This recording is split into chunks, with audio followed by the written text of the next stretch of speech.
এখন তো ফেসবুক খুললেই এই ভাইরাল জিমিনি ফটো সবাই দেখতে পাচ্ছি। চলো দেখে নিই কী করে বানাতে হয়। তুমি গুগল অ্যাপ্লিকেশনটা ওপেন করতে হবে। তবে এখানে সার্চ বারে লিখতে হবে জিমিনি। জিমিনি লিখে প্রথমে এটা ক্লিক করতে হবে। এখানে দেখো জিমিনির পেজটা ওপেন হয়ে গেছে।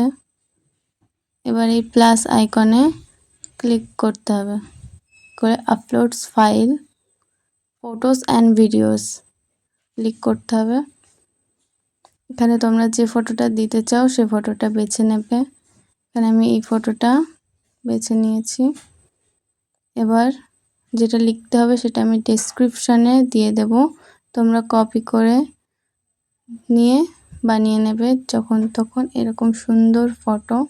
ভালো লাগলে ভিডিওটা লাইক কমেন্ট শেয়ার করে দিও। চ্যানেলে নতুন হলে সাবস্ক্রাইব করে দিও।